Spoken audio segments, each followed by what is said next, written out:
Hello student, कैसे हो आप सब। स्वागत है आपका आपके अपने यूट्यूब चैनल स्टडी विद आसू में।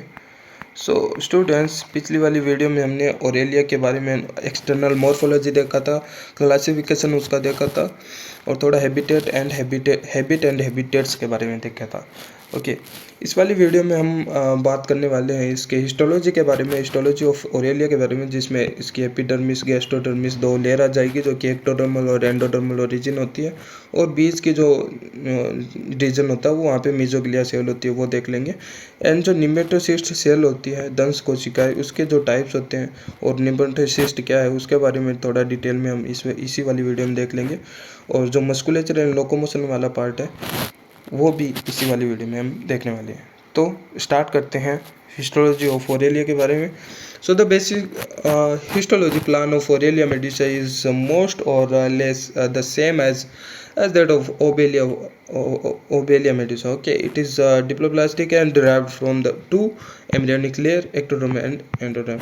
तो बिकॉज हाइड्रोजोवा क्लास का जो ओबेलिया होता है उसका मेड्यूसा, और जो स्काइफोजोवा का जो ओरेलिया हम पढ़ रहे हैं जेलीफिश, जिसमें मेडुसा स्टेज डोमिनेंट होती है। Medusa means free living stage, जो कि छत्ते जैसी स्ट्रक्चर होती है। तो उन दोनों में, ओबेलिया में और ओरेलिया का जो मेडुसा है, दोनों का सेम स्ट्रक्चर सा ही काइंड ऑफ रहता है, तो दोनों की हिस्टोलॉजी सेम सी रहती है। तो एक तो होता है एक्टोडर्मल और दो, बिकॉज ये डिप्लोब्लास्टिक ही होते हैं, एक्टोडर्म और एंडोडर्म दो ही लेयर होती है, जर्म लेयर।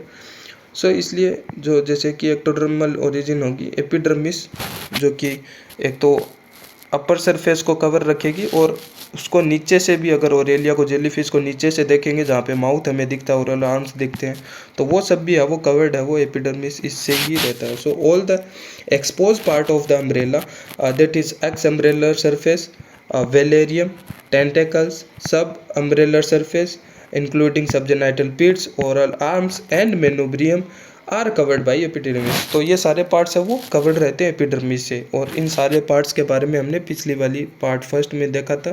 ओके, सो लेपिड्स क्या होते हैं, टेंटिकुलर सिस्ट क्या होते हैं, सबजेनाइटल पिट एंड ये सब क्या होता है, तो वो सारा हमने वो पिछली वाली वीडियो में हमने देखा था। ठीक है, इस वाली वीडियो में हम ऑन हिस्टोलॉजी और मस्कुलेचर पार्ट के बारे में देखने वाले। So the gullet is formed by the invagination of the epidermis. So जो गुलेट वाला जो पार्ट, जो जहाँ से है वो माउथ से है वो अंदर काइंड ऑफ है वो ग्रसनी, हम बोल सकते, ग्रसनी वाला जो पार्ट होता है माउथ से स्टमच की तरफ जाने वाला पार्ट, तो वो एपिडर्मिस के जो गैस्ट्रुलेशन वाली प्रोसेस होती है, तो सेल के अंदर जाने वाली प्रोसेस। ओके, सो इनग्रेशन वाली जो प्रोसेस होती है, उसी प्रोसेस के कारण है वो, इन्वेजिनेशन वाली प्रोसेस के कारण ही है वो बनती है। It consist of epithelial cell on the exumbellar surface. Okay, epithelial muscle cell confined to subumbellar surface, and beside sensory cell, nervous cells, gland cell, and nidoblast cell, and sensory cell form a sensory epithelium between epithelial cell. Okay, अब बात करते हैं gastrodermis की, जो कि उसके अंदर की जो सेल्स होती है, एंडोडर्मल काइंड ऑफ ओरिजिन हम बोल सकते हैं। ठीक है, जो ओबेलिया के बाहर तो हमने देखा जो कवर रहती है एपिडर्मिस से, और अंदर वाले जो यहाँ पे है वो गैस्ट्रोवेस्कुलर कैनाल्स वगैरह जो आती है, वो सारी है वो गैस्ट्रोडर्मिस की बनी होती है। Gastrodermis has a columnar ciliated epithelial cells. Okay, and they have no muscles process, and all the part of the gastrovascular canal system except the gullet are lined by the gastrodermis. Okay, तो gullet यानी जो kind of manubrium वाला part होता है, वो manubrium वाला जो बाहर से देखते हैं वो है, और उसके जो अंदर वाला जो मेनुब्रियम यानी गर्सनी वाला जो पार्ट है, माउथ से होके जो जाता है, वो वाला पार्ट है वो एपिडर्मिस का बना हुआ होता है। उसके बाद में जहाँ से वो स्टोमच से स्टार्ट हो जाता है, और आगे जो गैस्ट्रोवेस्कुलर कैनाल्स वगैरह आती है, वो सारी है वो यहाँ पे एंडोडर्मल ओरिजिन होती है। ओके, और उन पे है वो सीलिया लाइक स्ट्रक्चर्स भी होती है, जहाँ पे है वो निमेटोसिस्ट सेल्स भी है वो प्रेजेंट रहती है, तो वो सीलिएटेड एपिथेलियल सेल्स होती है अंदर की तरफ। Okay, so gastric filament are formed by the thin core of the mesoglea and a double layer of gastrodermis. Okay, and gonads are also gastrodermal structure. Okay, तो ये जो अंदर वाली एंडोडर्मल जो सेल्स होती है, जो जिसे हम गैस्ट्रोडर्मिस बोल रहे हैं, उसी का ही ओरिजिन होता है, एंडोडर्मल ओरिजिन ही है वो गोनेट्स होते हैं। ओके, तो गोनेट्स है वो एंडोडर्मल ओरिजिन होते हैं। So the cavity of the tentaculocyst and marginal tentacles being an extension of the gastrovascular canal system and are also lined by the gastrodermis. Okay, and gastrodermis mainly consist of flagellated columnar epithelial cells. So gastrodermis flagellated columnar epithelial cell से बना हुआ होता है, and the gland cell are present but nervous cell and muscle process are wanting. Okay, तो gland cell तो होता है उसके अंदर, अंदर वाला जो पार्ट होता है गैस्ट्रोडर्मिस में, लेकिन जो मस्कुलेचर वाला पार्ट जिसमें है वो कॉन्ट्रैक्शन वगैरह होता है, संकुचन वगैरह, तो वो वाली मसल्स है वो अंदर की तरफ नहीं होती है, वो ओनली सब अम्ब्रेलर वाले पार्ट में ज़्यादा होती है, नीचे की तरफ बाहर वाली लेयर पे है ना, क्योंकि उनको ही कॉन्ट्रैक्ट करवाना है, अंदर है वो कॉन्ट्रैक्शन वगैरह नहीं करवाना है, तो अंदर की तरफ मस्कुलेचर पार्ट नहीं होता है और नर्व सेल्स भी है वो कम ही होती है। ठीक है, and nematoblasts are confined to gastric filaments. तो गैस्ट्रिक जो फिलामेंट्स जो सेल्स है अंदर वाली kind of cilia like cells होती है, वहाँ पे है वो नाइटोप्लास्ट सेल रहती है, दंश कोशिका, जिसके बारे में डिटेल में हम देखने वाले हैं। In the interspace between gastrovascular canal and the gastrodermis of X and subumbellar surface fuse to form a thin sheet of the gastrovascular lamella. Okay, and then आती है जो एपिडर्मिस और गैस्ट्रोडर्मिस के बीच का जो पार्ट होता है मीजोगिलिया वाला पार्ट, वो आता है। मीजोगिलिया के बारे में भी देखेंगे। पहले थोड़ा लेयर के बारे में बात कर लेते हैं, जैसे कि हम पार्ट 3 में देखने वाले हैं डाइजेस्टिव सिस्टम ओरेलिया का, लेकिन एक बार इस एग्जांपल का देख लेते हैं, डायग्राम देख लेते हैं। तो डायग्राम में ये जो आउटर सरफेस जो भी आप देख रहे हो, ये आउटर सरफेस आप जो देख रहे हो वो एपिडर्मिस की बनी हुई है, चाहिए नीचे ये टेंटिकल्स आप देख रहे हो। ठीक है, टेंटिकल का जो बाहरी पार्ट होता है, आउटर वाला कवरिंग पार्ट है, वो भी एपिडर्मिस का बना हुआ होता है। और ये लेपिड्स का जो कवरिंग पार्ट है, लेपिड्स यहाँ पे हमने पिछली वाली वीडियो में देखा था क्या है। तो ये बाहरी पार्ट चाहे ओरल आर्म्स के जो आउटर लेयर हो, चाहे ये माउथ वाला पार्ट हो ना यहाँ पे, एंड ये ओरल आर्म्स, तो ये कवरिंग जो पार्ट है वो एपिडर्मिस का होता है। और ये जो मेनोब्रियम जो होता है माउथ पार्ट की तरफ, ये अंदर की तरफ मेनोब्रियम यहाँ पे काइंड ऑफ गुलेट वाला ये पार्ट है, ये अंदर वाला पार्ट ये भी एपिडर्मिस का होता है। ठीक है, बाद में है वो अंदर से, अंदर की बात करें, शरीर के अंदर की बात, बॉडी के अंदर हम देख रहे हैं, तो बॉडी के अंदर ये जो पार्ट होता है, ये यहाँ पे रेड कलर से बना रहे हैं, ये है गैस्ट्रोडर्मिस से बना हुआ है ना। सो यहाँ पे गैस्ट्रोडर्मिस से ये बनी हुई ये लेयर है, ये जो लेयर आप देख रहे हो वो गैस्ट्रोडर्मिस से बनी हुई लेयर है। ठीक है, यहाँ पे काइंड ऑफ फ्लैजिलेटेड ये गैस्ट्रोडर्मिस लेयर होती है, तो वहाँ पे वो निमेटोसाइट सेल्स भी है वो होती है, तो ये यहाँ पे केनाल सिस्टम भी होता है। ठीक है, तो वो सारा है वो, और ये केनाल से वो लास्ट में ये जो टेंटेकुलोसिस्ट है उसका जो होलो पार्ट होता है अंदर वाला पार्ट, वहाँ पे भी गैस्ट्रोडर्मिस की ही लेयर होती है, एंडोडर्मल लेयर ही होती है। ओके, तो ये सब जैसे कि यहाँ पे गोनेट्स है, गोनेट्स का ये भी देखो, ये गोनेट्स ओरिजिनेट हो रहा है यहाँ पे, ये भी एंडोडर्मल ओरिजिन ही होता है। ठीक है, और ये जो हमने जो ब्लू कलर में देखा एपिडर्मिस और ये रेड कलर में देखा एंडोडर्मिस या फिर गैस्ट्रोडर्मिस, उसके ये जो बीच वाला पार्ट है ये है मीजोगिलिया वाला पार्ट, जो कि अब हम देखने वाले हैं। ये वाला जो यहाँ पे लिखा हुआ है मीजोगिलिया वाला पार्ट, ये बीच वाला पार्ट होता है इन दोनों के बीच में। ठीक है, तो वो हम देखेंगे। So mesogilia, it is constitute of the main bulk of the body and forming the thick gelatinous layer between the epidermis and gastrodermis. Okay, so gelatinous kind of वो और most part है वो इसका ही है, वो होता है kind of thick होता है, मोटा part होता है। Okay, so the mesogilia of the Aurelia is not structureless, contain numerous branching elastic fibers। तो यहाँ पे ये एक मेन पॉइंट आ जाता है, यहाँ पे इलास्टिक फाइबर्स होते हैं एक तो, एंड अमीबॉइड सेल्स होते हैं derived from the epidermis. Okay, epidermal origin amoeboid cells होते हैं। ओके, तो एमीबॉइड सेल्स किसकी ओरिजिन होती है, हायर एग्जामिनेशन में पूछा जा सकता है। एपिडर्मल ओरिजिन होती है एमीबॉइड सेल्स, जो कि पोरीफेरेंस में भी है वो काइंड ऑफ बीच वाले पार्ट में एमीबॉइड सेल्स होती हैं। Okay, so this type of mesogilia is more or less like connective tissue and is known as collenchyma। okay, so connective tissue जैसा काम करती है ये mesogilia cells, ये mesogilia वाला पार्ट, तो इसलिए इनको collenchyma भी बोलते हैं। so it is endodermal it is ectodermal in origin, ये याद रखना है origin, and endomesodermal as in higher metazoan. So higher जो मल्टी सेलुलर जो ऑर्गेनिज्म होते हैं एनिमल्स, उनमें है वो कौन सा होता है, जो बीच वाला पार्ट वो होता है एंडो मीजोडर्मल ओरिजिन। ओके, लेकिन इनमें एक्टोडर्मल ओरिजिन है। The mesoglea fluid resemble sea water except that is has more potassium and less sulphate. तो ये वैसे तो सी वाटर जैसा रिजेम्बलेंस का फ्लूइड इसके अंदर होता है बीच वाली लेयर में, मीजोग्लिया में, लेकिन इनमें पोटेशियम ज़्यादा मात्रा में होता है। ओके, देन निमेटोसिस्ट की बात करें, दंश कोशिका के बारे में पहले भी हम देख चुके हैं कि ये प्रे को कैप्चर करने के लिए और उसको पैरालाइज या फिर डिफेंस के लिए काम में आते हैं। So they occur on oral arms, ex and sub umbrellar surface, marginal tentacles as well as gastric filaments. Okay, so ये इन सारी जगह जो ओरल आर्म्स होते हैं, माउथ पार्ट से जो 4 ओरल आर्म्स निकले रहते हैं, ओके, नीचे की तरफ ये अम्ब्रेला लाइक स्ट्रक्चर जैसे होता है। ओके, तो वहाँ पे यहाँ पे सब अम्ब्रेलर पार्ट की तरफ जहाँ पे टेंटिकल्स वगैरह होते हैं, तो वहाँ पे भी सारी जगह होते हैं। ओके, मार्जिनल टेंटिकल वगैरह, तो और अंदर की तरफ जो गैस्ट्रोडर्मिस लेयर होती है वहाँ पे भी, उन फिलामेंट्स पे भी होता है। ये 3 टाइप के होते हैं मोस्टली, वैसे 2 ही टाइप के उसी बुक में है, वो 2 ही टाइप के रहते हैं, एट्राइकस और हेट्रोट्राइकस माइक्रोवेसिस यूरिडेली, ये 2 टाइप के दिए रखते हैं बुक में, लेकिन 3 टाइप हम देख सकते हैं। एट्राइकस आइसोराइजा में क्या होता है, capsule is elongated in and thread tube is open at the tip and it's without a butt and spines। Okay, so ये जो इमेज है एट्राइकस आइसोराइजा का, इसमें ये देखो ये इलोंगेटेड होता है, ये जो काइंड ऑफ धागे नुमा जो बट जो बोलते हैं उसको स्ट्रक्चर, वो इलोंगेटेड होता है। और ये यहाँ पे डिस्चार्ज वाली इमेज है, जब प्रे को कैप्चर करने के लिए जब ये बाहर आता है तब की इमेज है। बाकी रेस्टिंग फेज में ये अंदर ही रहते हैं, ऐसे कोइड है ना, तो कोइड रहते हैं ये अंदर की तरफ, है ना।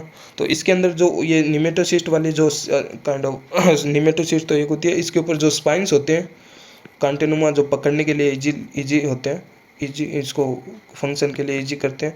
सो वो स्पाइन इसके अंदर एब्सेंट होते हैं। एट्राइकस मीन्स जो स्पाइंस लाइक स्ट्रक्चर होती है वो नहीं होती है, एब्सेंट होती है एट्राइकस आइसोराइजा में। देन अगर हम बात करें होलोट्राइकस आइसोराइजा में, capsule is Oval and but is narrow and the thread tube is long and open at the tip and armed with a spiral row of smaller spines। like इसमें हम देख सकते हैं होलोट्राइकस आइसोराइजा को, ठीक है। ये यहाँ पे है वो जो हम देख रहे हैं ओवल शेप्ड काइंड ऑफ, ठीक है। इसका जो शेप है यहाँ पे ओवल नहीं है प्रॉपर एट्राइकस में, लेकिन जो होलोट्राइकस होता है इसमें जो प्रॉपर सर्कल जैसा ओवल शेप है वो देखने को मिलता है। और इसके ऊपर जो स्पाइन है, ये आप डॉट डॉट लाइन आप देख रहे हो ना, ये स्पाइंस होते हैं ना, वो circle kind of spiral type में है वो, ये इनमें पैटर्न देखने को मिलता है, ठीक है। ये यहाँ पे ये ऐसे घूम के ऐसे घुमावदार होकर है वो, ये स्पाइन है वो, अरेंजमेंट इनकी स्पाइंस की अरेंजमेंट होती है जिनसे हिपेनोटॉक्सिन रिलीज होता है। ओके, देन थर्ड है हेट्रोट्राइकस माइक्रोबेसिक यूरिटेली। इसमें कैप्सूल जो होती है वो स्मॉल होती है, the thread tube is open at the tip and curved by minute spines and the butt is short and its distal dilated portion bears unequal spines। okay, so जैसे कि हमने होलोट्राइकस में स्पाइंस सारी जगह देखा था लेकिन वो स्पाइरल पैटर्न में था, इनमें है वो अनइक्वल स्पाइन होते हैं, जैसे कि यहाँ पे है वो कुछ ज़्यादा हो गए, कुछ यहाँ पे कम है, ठीक है, अनइक्वल स्पाइंस होते हैं। और ये यहाँ पे काइंड ऑफ इसका जो कैप्सूल थोड़ा स्मॉल होता है। ओके, तो ये 3 टाइप के है वो देखने को मिलते हैं। अब मस्कुलेचर पार्ट की हम बात करते हैं, musculature and locomotion in Aurelia के बारे में डिस्कस करते हैं। सो मस्कुलेचर पार्ट्स में यानी मसल सेल्स जो कि कॉन्ट्रैक्शन वगैरह कराती है, मसल्स वाला जो पार्ट है वो काइंडली हमने देखा था काइंड ऑफ अंदर वाला जो गैस्ट्रोडर्मिस जो अंदर वाला पार्ट होता है वहाँ पे उसकी रिक्वायरमेंट नहीं रहती है, तो इतना ज़्यादा अंदर नहीं होता है।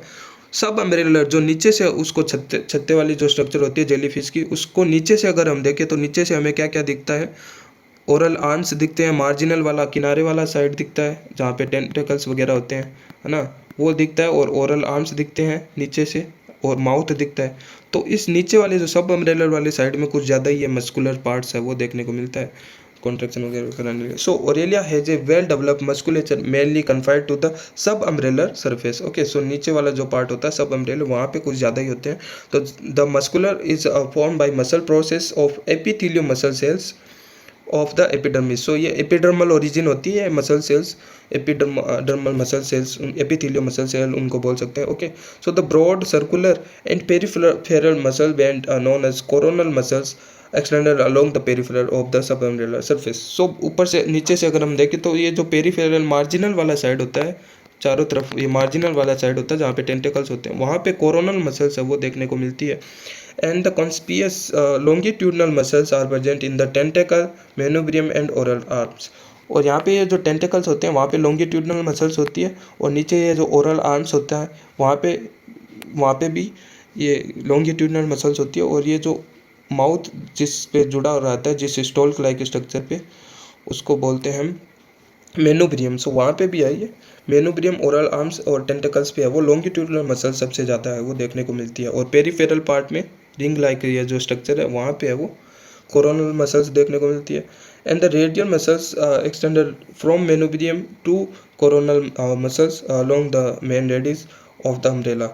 ओके, सो हम बोल रहे हैं कि ये जो पेरिफेरल वाला पार्ट है जहाँ पे कोरोनल मसल्स होती है, और ये जो मेनोब्रियम वाला जो पार्ट है जहाँ पे माउथ वाला पार्ट अटैच रहता है, वहाँ पे हम देखते हैं लॉन्गिट्यूडनल मसल। लेकिन जो मेनोब्रियम यहाँ पे एंड होता है और वहाँ से है वो कोरोनल मसल्स की साइड में रेडियस, जो रेडियल कैनाल होती है वहाँ उनके पास में है वो कौन सी, यहाँ पे ये कौन सी मसल्स होती है, ये जो रेडियस वाला पार्ट है वहाँ पे वो रेडियल मसल्स होती है। बिकॉज त्रिज्या नाम से पता चलता है, रेडियस मतलब क्या होता है त्रिज्या, ये त्रिज्या वाला पार्ट बीच में से लेकर पेरिफेरल पार्ट्स की तरफ वो रेडियल मसल्स है वो देखने को मिलती है।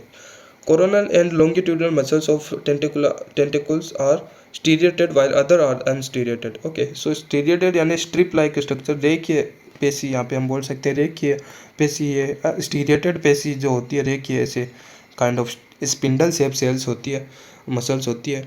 ठीक है, वो कहाँ कहाँ पे होती है, लॉन्गिट्यूडनल और कोरोनल मसल्स। तो कोरोनल मसल्स एक तो जो पेरिफेरल वाला पार्ट होता है वहाँ पे, और ये जो ओरल आर्म्स और टेंटिकल्स मेनोब्रियम पे जो लॉन्गिट्यूडनल मसल्स होती है, ये दोनों मसल्स है वो स्टीरिएटेड होती है।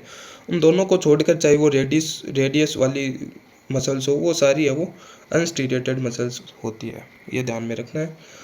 अब लोकोमोशन की बात करते हैं तो the highly developed musculature bring about swimming movement of Aurelia. Okay, so during which the ex umbrellar surface is keeped upward and rhythmic contraction of circular muscles force water out from the subumbellar cavity like a jet. As a result, the body is propelled forward upward. Okay, so ये जो jelly वाला जो वाला part है, ये जो marginal वाले part है काइंड ऑफ वो क्या करते हैं, कॉन्ट्रैक्ट करते हैं, ऐसे कॉन्ट्रैक्ट करके है वो कैसे ऐसे है वो संकुचित हो जाते हैं, ऐसे काइंड ऑफ ऐसे हो जाते हैं। ओके, तो ऐसे होकर है वो काइंड ऑफ वो वाटर को भी ऐसे है वो फेंकते हैं नीचे की तरफ, और नीचे की तरफ फेंकने से ये क्या हो जाएंगे, ऊपर की तरफ है वो स्विम करेंगे। ओके, सो जैसे ये पहले यहाँ पे था, अब ये ऐसे कॉन्ट्रैक्ट होकर संकुचित होकर ऊपर की तरफ जाएगा, वाटर को नीचे की तरफ धकेल के हुए, और ये जो अक्स अम्ब्रेलर ऊपर वाला जो पार्ट है वो ऊपर की तरफ मूव करेगा, फॉरवर्ड मूवमेंट करेगा या फिर अपवर्ड मूवमेंट करेगा, हम बोल सकते हैं अपवर्ड मूवमेंट है वो करता है। So this type of jet propulsion is known as hydropropulsion movement. Okay, so when the contraction stop, the body gradually sink to the bottom. Horizontal movement depend on the wave action and the help in moving because of their low density. Okay, so हम बोल रहे हैं कि जो हमने ऊपर की तरफ मूवमेंट तो देखा, लेकिन साथ में अगर इधर की साइड में लेटरल साइड में भी अगर मूवमेंट करना है तो वो किस पे डिपेंड करेगा, वो डिपेंड करेगा कि उनकी जो किस वेव में वो कॉन्ट्रैक्ट कर रहे हैं, मार्जिनल वाला पार्ट है ना। सो मान लो इधर वाला पार्ट, ये जो इधर वाला पार्ट मान लो कुछ ज़्यादा ही कॉन्ट्रैक्ट कर गया, इधर वाला थोड़ा कम करेगा, तो वो इस डायरेक्शन में इधर लेटरल साइड में वो मूवमेंट करेगा, है ना। तो वो इसके अकॉर्डिंग वो उनमें वो डिपेंड है वो करता है। So if the body is tilted, equilibrium is maintained with the help of 8 tentacular cyst. Okay, so अगर जैसे ओरेलिया वो एक तरफ है वो झुक गया, टिल्ट हो गया, तो उसको मेंटेन कौन करेगा, मार्जिनल साइड पे जो टेंटिकुलर सिस्ट होते हैं 8 नंबर रोपेलियम, जिसके बारे में पार्ट फर्स्ट में हमने देखा था। सो वो उनमें वो इक्विलिब्रियम मेंटेन करने के लिए काम में आते हैं। ऑल्दो रोपेलियम जो टेंटिकुलर सिस्ट होता है उनके बारे में डिटेल में हम पढ़ने वाले हैं नेक्स्ट कुछ पार्ट में जो कि यहाँ पे हमारे पास देखने को मिलेगा, ये नेक्स्ट वाले पार्ट में तो हम डाइजेस्टिव सिस्टम के बारे में देखेंगे। 5 नंबर पार्ट में हम देखेंगे इनके जो नर्वस सिस्टम और टेंटिकुलोसिस्ट वगैरह जो स्टेटोसिस्ट होते हैं, डिटेल में हम देखने वाले हैं 5वें पार्ट में। ओके, नेक्स्ट वाले पार्ट में हम डाइजेस्टिव सिस्टम ऑफ ऑरेलिया के बारे में डिस्कस करेंगे। इस वाले पार्ट में हमने सारा कुछ डिस्कस कर लिया है, क्या निमेटोसिस्ट होता है, क्या गैस्ट्रोडर्मिस होती है, क्या एपिडर्मिस होती है, वो सारा हमने डिस्कस किया इस वाली वीडियो में। तो इतना ही था इस वाली वीडियो में। और ये जो प्लेलिस्ट चल रही है वो मैं आपको डिस्क्रिप्शन में लिंक दे दूँगा, और बाकी नहीं मिले तो कमेंट कर देना, मैं लिंक प्रोवाइड करवा दूँगा। Bye bye.